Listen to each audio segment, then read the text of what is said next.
बात करने के लिए आज हमारे साथ है आम आदमी पार्टी के आरटीआई सेल के अध्यक्ष जयशंकर पांडे जी। तो आइए बात करते हैं। सर, मैं आपसे ये जानना चाहती हूँ कि पहले आरटीआई की जो पहले की तरह जितना प्रभावी रहा है, इस समय उसकी क्या स्थिति है? लोग जवाब मांगते हैं और उन्हें जवाब नहीं मिल पाता है। पहले तो आपका मैं धन्यवाद करता हूँ निधि जी कि आपने अपने फुटकर न्यूज चैनल में मुझे समय दिया मेरी बात रखने का। और देखिए, सूचना अधिकार जो कानून बना, उस कानून बनाने वाले लोगों में से हम लोग हैं। देश के तमाम सामाजिक कार्यकर्ता आंदोलन किए, लंबे संघर्षों के बाद ये कानून तैयार हुआ और ये कानून जनता के लिए बनाया गया था। जो आम लोग हैं, जो हर चीज़ों से वंचित हैं, वो जान सकेंगे। इसका नाम जानने का हक भी कुछ साथियों ने कुछ चैनलों पर चलाया गया। जानने का हक हमारा हक है। और आपको सीधी बात करूं तो बहुत एक उम्मीद जगी थी, लोग सूचना मांगने लगे। सूचना मांगने से उन्हें क्या लगा कि जो दबाई जाती थी चीज़ें, जो भ्रष्टाचार था वो खुल कर आने लगा। बहुत हद तक सरकारी विभागों में एक डर समाया। और डर को ऐसे कहिए आप कि वो विकास की तरफ उन्मुख हुआ। जो विकास की तरफ उन्मुख हुआ वो विकास के तरफ सम्मुख होने लगा, यानी सीधे विकास की तरफ जाने लगा, विकास की चीज़ें होने लगी। लेकिन बहुत दुर्भाग्य कहा जाएगा, कुछ चुनिंदा लोगों का नाम लेकर वर्तमान भारत सरकार इस कानून का क्या कहा जाए, एक तरह से समूल नष्ट करने का उन्होंने काम किया। निधि जी, बहुत दुख है। हम लोग चूंकि उस आंदोलन से जुड़े रहे हैं, लंबे संघर्षों के बाद इस कानून को इम्प्लीमेंट होते, फलीभूत होते देखा, लोगों में ले जाते देखा। बहुत सारे सूचना अधिकार कानून का प्रयोग करके मैंने जानकारी ली और आम जनता उससे लाभान्वित हुआ। गरीब जो अपने गांव से दूसरे जगह नहीं जा सकता था, उसने आरटीआई लगाकर बहुत लाभ लिया। और उससे जो हल्ला मच रहा है ना पूरी दुनिया में, जीडीपी गिर रही है, उससे जीडीपी बढ़ रही थी। अगर भ्रष्टाचार रुका जाए, आरटीआई कानून सही रूप से अगर इस्तेमाल किया जाए, तो मैं इसको आगे चर्चा करता, लेकिन मैं पहले ला रहा हूं कि जीडीपी भारत की बढ़ती। भ्रष्टाचार एक जगह केंद्रित हो गया है, पैसे कुछ लोग लूट रहे हैं। अगर ये बंद हो तो पैसा तो विकास के कामों में जाएगा, आम लोगों के पास जाएगा। आम लोगों में कई सारी समस्याएं हल होंगी अगर सूचना अधिकार कानून को सही रूप में चलने दिया जाता। अभी जो वर्तमान स्थिति है सूचना अधिकार कानून का, उसको पूरा खत्म करने का काम कर दिया गया है। इतना दुख होता है, भारत सरकार ने पूरी कोशिश की, कानून नहीं रहेगा। मैं मानता हूं कि अब क्यों हम लोगों का एक ही उद्देश्य कि आम लोगों तक ले जाएं। ये सूचना अधिकार कानून आपके हित के लिए बनाया गया था और इसका आप उपयोग करिए। जब उपयोग होने लगेगा तो सरकार विवश होकर फिर संशोधन करेगी। और मैं आपको दावे साथ करता हूं, जिस दिन हमारी सरकार आएगी केंद्र में, सबसे पहले आरटीआई कानून में संशोधन करके इतना सुलभ, इतना सरल करेंगे कि कोई भी कभी भी सूचना लगाए, 1 महीने के बाद छोड़ दीजिए, हम लोग 10 दिन समझ लेंगे कि 10 दिन में आपको सूचनाएं मिलेंगी।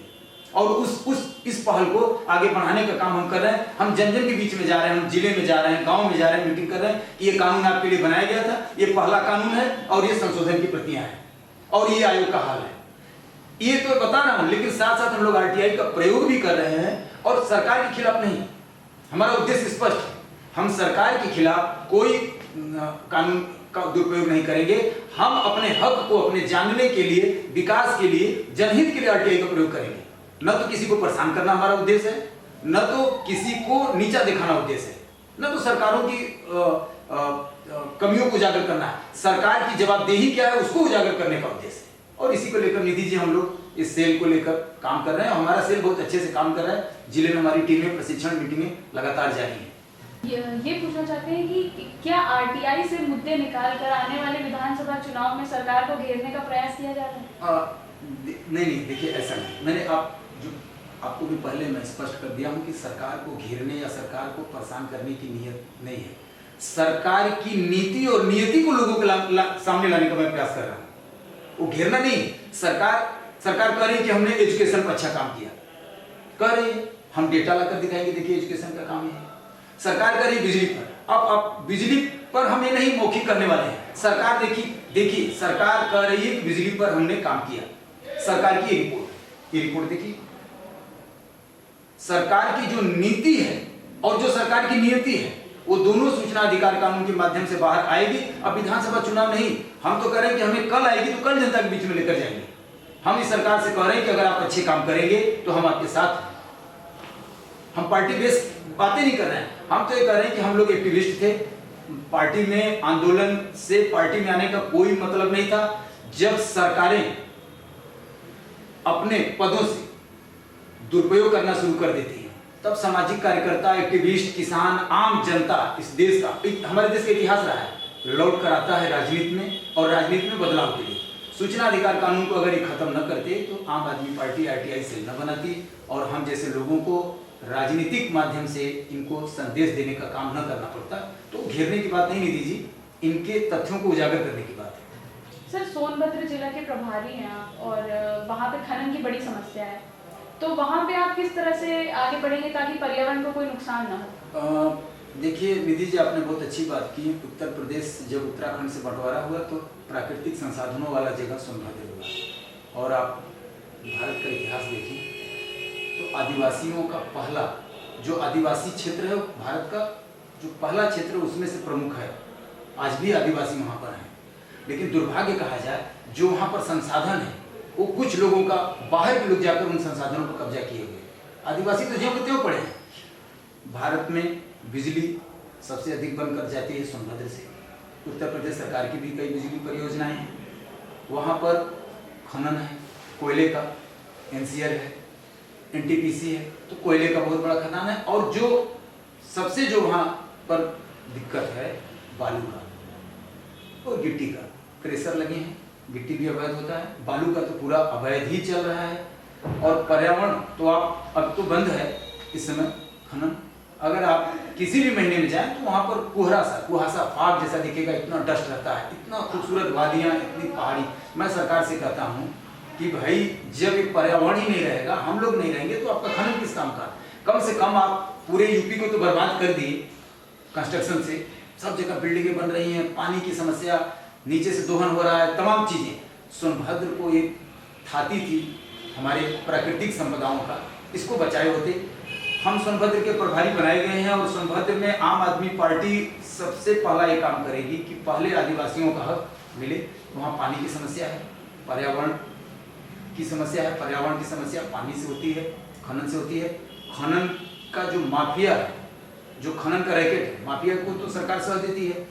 हम लोग उस तथ्य को उजागर करेंगे, उस चीज़ों को बाहर लाएंगे और एक एक आदिवासियों को मैं चाहूँगा कि जो खनन का चीज़ है, जो लीज है, वो आदिवासियों को मिले। अभी तो आदिवासियों के नाम पर लीज किसी और को मिलता है। जब लीज हो तो आदिवासियों को मिले। हम लोग हाई कोर्ट, सुप्रीम कोर्ट तक जाएंगे कि इनको मिले और ये खनन कराएं, या नहीं कराते हैं तो इनको शेयर मिले। और एक आपको और बात बताएं, सुप्रीम कोर्ट का एक ऑर्डर मैं आपको दिखाऊंगा कि जहाँ बिजली बनती है वहाँ 24 घंटे बिजली रहनी चाहिए, प्रायोरिटी है उसकी, फर्स्ट प्रायोरिटी है। लेकिन आप देखिए लाइट कट जाती है, उनको आदिवासियों को बिजली नहीं मिलती, पोल खंभे लग गए, वहाँ भी समस्या है। तो हम सोनभद्र को प्राथमिकता के आधार पर देखेंगे, पर्यावरण सुधारेंगे और टूरिज्म का अपार संभावना है।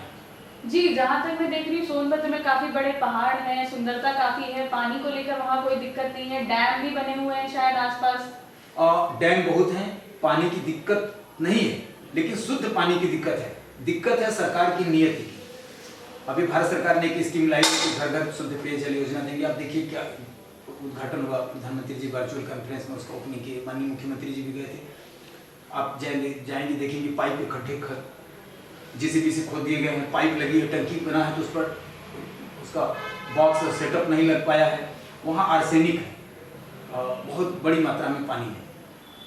नीयत अगर सही हो जाए तो सोनभद्र, मैं कह रहा हूँ, भारत का सबसे समृद्धशाली प्राकृतिक संपदाओं वाला क्षेत्र है और सबसे खूबसूरत वादियाँ हैं। सरकार उसको संवारे तो उत्तर प्रदेश सरकार का आय भी होगा और लोग भी खुशहाल होंगे, लोगों को भी जाना नहीं होगा, पर्यावरण भी बचेगा। तो हम जब से सोनभद्र का चार्ज लिए हैं, हम लोग पहले यही करने का प्रयास कर रहे हैं कि यहाँ पर टूरिज्म का कौन कौन सी जगह है, उसको कैसे संरक्षित किया जाए। ऐसा नहीं कि हम सरकार को घेर रहे हैं, सरकार को हम सुझाव भी दे रहे हैं। ये नहीं कि हम सरकार को दुर्भावना की नीयत से कह रहे हैं कि आपने सब गलत किया, सब गलत किया। हम कह रहे हैं कि सोनभद्र को संभालिए, हम भी आपके साथ हैं। नहीं संभालेंगे तो हम तो आपके साथ झंडा लेकर बैठे हैं, आपके साथ धरना करेंगे, प्रदर्शन करेंगे।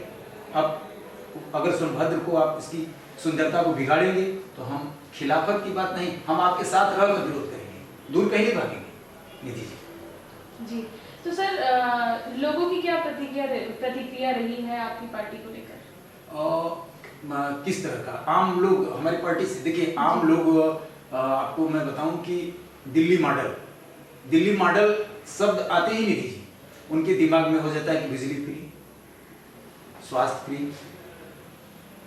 चिकित्सा की शानदार व्यवस्था, शिक्षा पूरी।